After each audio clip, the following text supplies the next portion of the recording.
Gi, Del, Sae, Ines, Aca, Bina, dan Bunda. Bibun di sini. Berhubung sekarang Bibun jarang pulang ke Indonesia dan Bibun bukan orang gaul sosial media, Bibun buat vlog ini supaya kalian gak lupa sama bibi kalian dan bunda kalian yang pintar, baik hati, keren, cool, ramah, cantik, dan seterusnya, dan seterusnya.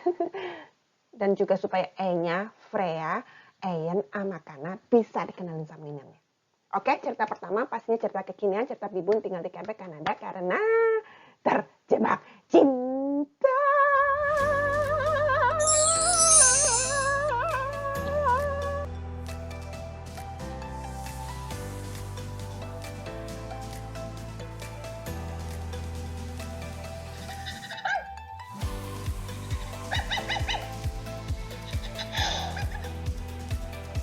Emang dipikirin.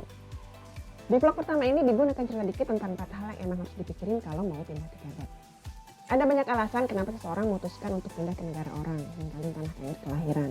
Yang paling fundamental ya karena negara kita lagi berperang, atau karena negara tempat kita lahir tidak memberikan keamanan dan kenyamanan hidup, or as minoritas.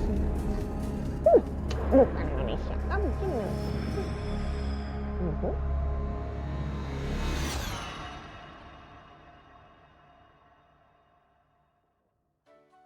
Selain itu, banyak orang Indonesia yang simpel berpikir kalau hidup di luar negeri, apalagi di negara maju, pasti rumputnya lebih hijau.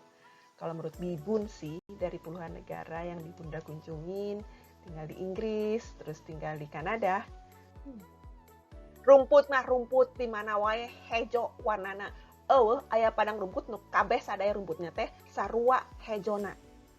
Jadi, kalau kita mau pindah ke luar negeri, sebaiknya kita punya alasan lain kecuali rumput tetangga lebih hijau.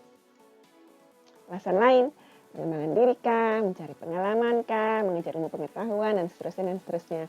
Termasuk ya terjebak cinta kayak Bibun, seorang ekolog kelautan dengan spesialisasi pengelolaan terumbu karang yang tinggal di Indonesia, negara dengan keanekaragaman hayati karang hermatipik tertinggi di dunia yang memutuskan pindah ke negara hampir lama terumbu karang dan jauh dari laut. Namanya terjebak cinta, biar ke bulan juga dijabanin. Anyway, apapun alasannya, kita harus selalu ingat bahwa lain padang, lain belalang, lain lubuk, lain ikannya. Padang dan lubuk yang berpuluh ribu kilometer jauhnya dari sini, bertetangga dengan kutub utara, dan menurut Mbah Wikipedia, GDP per kapitanya hampir 10 kali lipat. Punya banyak banget perbedaan yang harus dipikirin, yang kadang nggak kepikiran harus dipikirin. Dari sekian banyak perbedaan ini, menurut Bibun sih, ada 4 yang buat Bibun obvious banget untuk dipikirin. Yang pertama soal iklim dan cuaca, yang kedua soal uang, ketiga soal sepi, keempat soal bahasa Perancis. Soal iklim dan cuaca pertama kali.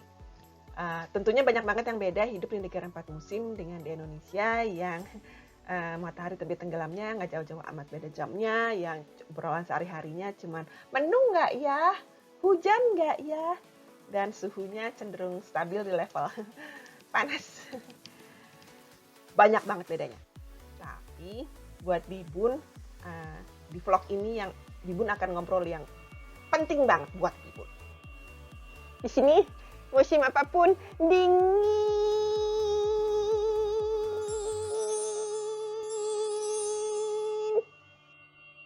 Dan kalian tahu lah Bibun ya, selalu kedinginan dan juaranya antangin.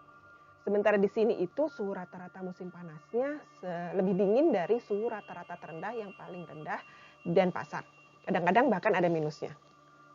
Musim dinginnya, jangan ditanya nih. Sebelum Bibun kasih tahu nih ya, sekedar pembanding. Di Bandung itu suhu terdingin yang pernah tercatat 11 derajat, suhu kulkas 5 derajat, suhu freezer minus 18 derajat. Waktu Om Pascal nanya Bibun, bener nih sayang mau pindah ke Quebec, dingin loh. Bibun doang dengan sotonya jawab, aku pernah tinggal di Inggris tahu, aku tahu winter.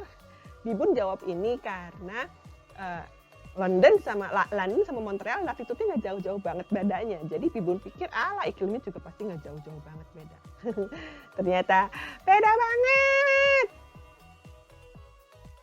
Banyak penyebabnya. Yang paling sering disebut itu gegara conveyor belt dan arus dingin Labrador dari kutub utara. Tapi ada yang bilang ini cuma mitos.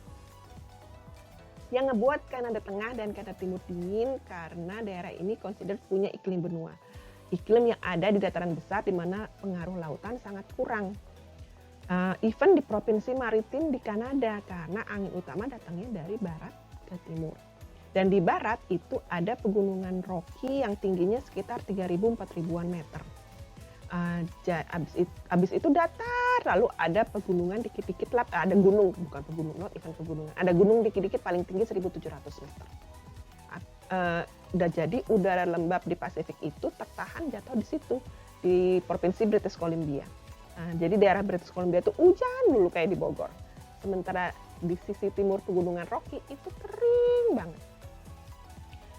Dan karena molekul air nahan panas lebih lama dari molekul udara yang kering itu equal udara yang lebih dingin.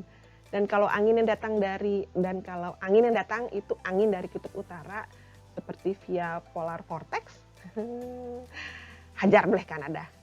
Minus 30, minus 40 ada aja dalam setahun. Di sini Uzbe sama Surfi, anjing kampung Bibun yang Bibun bawa dari Bali, kalau winter harus sering bobok pakai selimut. Soal musim dingin yang seru dan musim-musim lain di Kanada akan Bibun sambung nanti di vlog-vlog kedepannya. Nah, 3 masalah obvious yang lain, masalah uang, masalah sepi, masalah bahasa Prancis, detailnya minggu depan ya. Dah, love you, sampai ketemu di vlog berikutnya. Jangan lupa subscribe.